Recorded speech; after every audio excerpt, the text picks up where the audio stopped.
2 a.m. Your phone screen flickers in the dark. Your pillow is damp with sweat and shame. You told yourself it wouldn't happen again, but here you are, caught between guilt and craving, scrolling with a shaky thumb and a louder heartbeat. This is where the shame begins, and no one wants to talk about it. You're alone.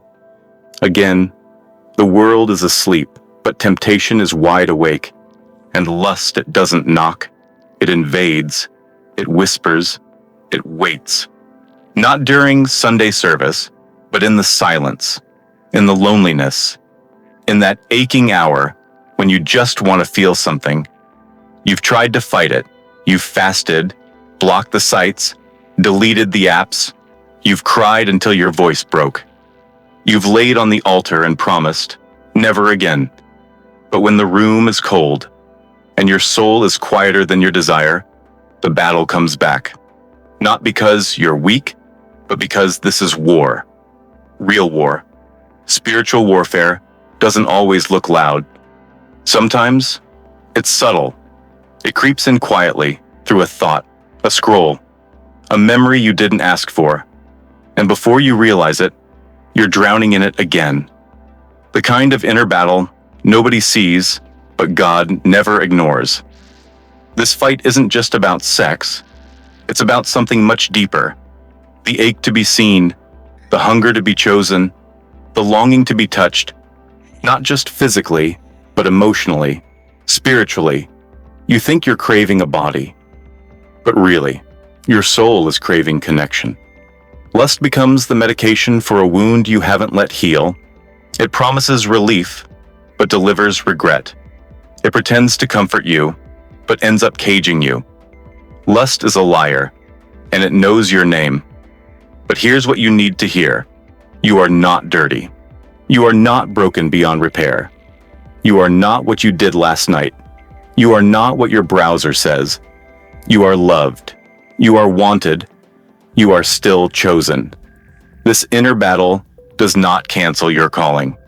It confirms it. The enemy fights hardest where your future is the greatest. That's why this feels so violent. Because if he can keep you stuck in shame, he can silence your purpose. But shame is not your home. And you don't have to stay there. You can fight back, not just by deleting things, but by inviting God into the space you've been hiding. Stop trying to white-knuckle your way through the night. Surrender.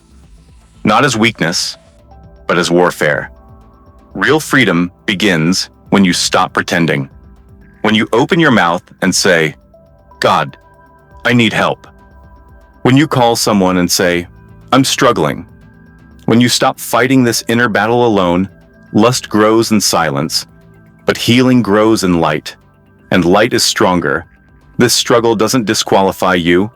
In fact, it makes you dangerous to darkness. Anyone who has crawled through this fire and still clings to God is a threat to hell. You're not weak. You're being rebuilt.